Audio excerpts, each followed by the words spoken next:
Pierre-Yves Collombat pour le groupe socialiste. Vous avez la parole, mon cher collègue. Monsieur le Président, Madame la Ministre, mes chers collègues, Madame la Ministre, le Premier ministre estimait récemment, je cite, « n'avoir pas commis d'erreur dans la conduite de la politique économique du gouvernement ». Toute la question, mes chers collègues, est de savoir à quelle aune mesurer la réussite de la dite politique. Si c'est au résultat des banques, il a raison. Et vous avez raison. Les banques françaises pourront bientôt... Les banques françaises pourront bientôt abandonner leurs béquilles étatiques et recommencer à mijoter la prochaine crise en toute liberté et accessoirement en toute impunité. Par contre, si la réussite se mesure à l'état de l'emploi, l'impression est sensiblement différente. Quelques chiffres. Dernier semestre 2008, plus 186 000 chômeurs au sens du BIT. Premier trimestre 2009, plus 300 000. Du jamais vu depuis la libération, soit 2 455 000 personnes. Particulièrement touchées, les moins de 25 ans dont le taux de chômage atteint 22,7%, presque le quart.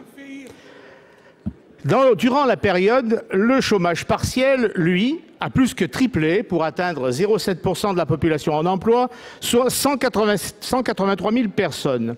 Le nombre d'allocataires du RMI est reparti lui aussi à la hausse, soit 1 119 000 personnes en mars.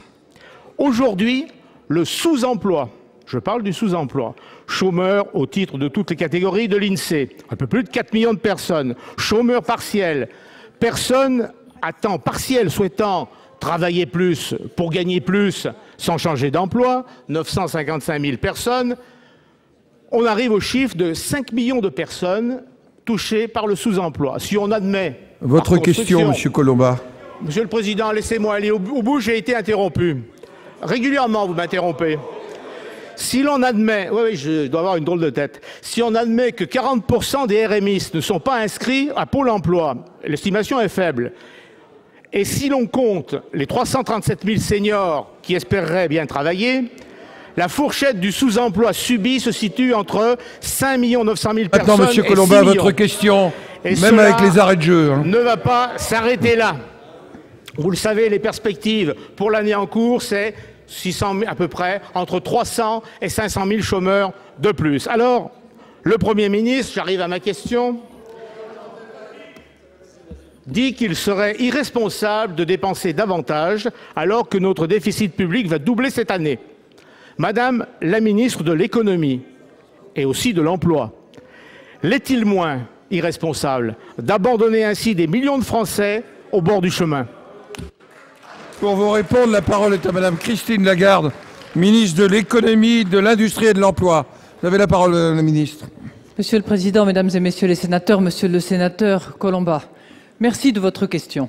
Elle me permet de vous indiquer quelle est la politique économique que nous entendons, sous l'autorité du Premier ministre, mettre en œuvre en essayant de ne pas faire d'erreur. Et j'utilise le mot « essayant » à bon escient, parce que nous sommes actuellement, nous, comme les pays de l'eurozone, comme les pays de l'Union européenne, comme toutes les économies du monde aujourd'hui, en face d'une crise financière, économique et sociale totalement inédite et vis-à-vis de laquelle les vieilles recettes ne marchent pas nécessairement. Alors, qu'est-ce que nous avons essayé de faire? Nous avons essayé d'abord de soutenir le financement de l'économie. Parce que si les circuits de financement ne fonctionnent pas, les petites et moyennes entreprises comme les grandes ne tiennent pas. Deuxièmement, nous avons lancé un plan de soutien des petites et moyennes entreprises spécifiques, parce qu'on sait très bien que ce sont les premières qui sont les victimes de la crise. Nous avons mobilisé l'ensemble des acteurs, soit sous forme de garantie, soit sous forme de financement direct des entreprises chaque fois que c'était nécessaire.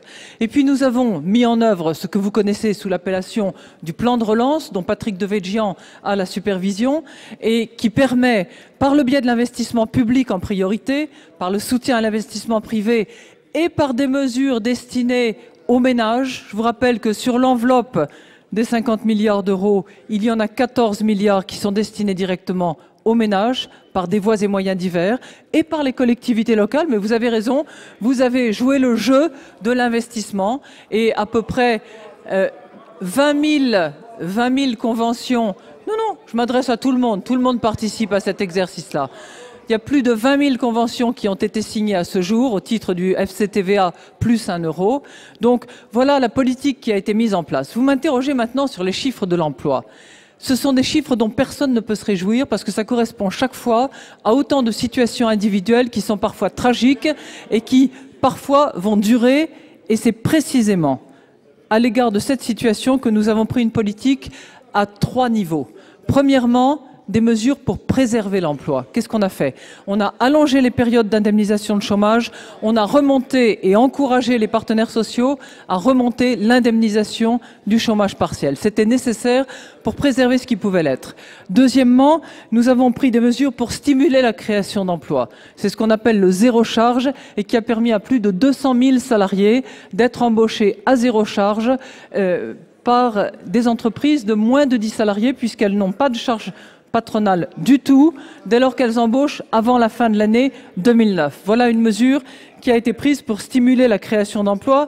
J'ajoute que des chèques emploi-service viennent d'être diffusés à plus d'1,5 million de ménages pour leur permettre précisément de concourir à la création d'emplois. Enfin, dernière mesure que nous avons prise, c'est celle qui consiste à faciliter le retour à l'emploi.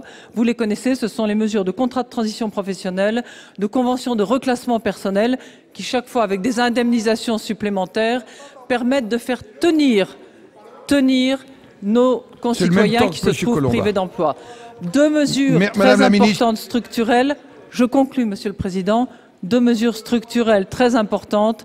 La réforme de la formation professionnelle, la réforme de la taxe professionnelle pour d'une part améliorer l'employabilité et d'autre part soutenir la compétitivité des entreprises françaises. Voilà, Monsieur le Sénateur, j'ai essayé de vous indiquer notre politique. Merci, Madame la Ministre.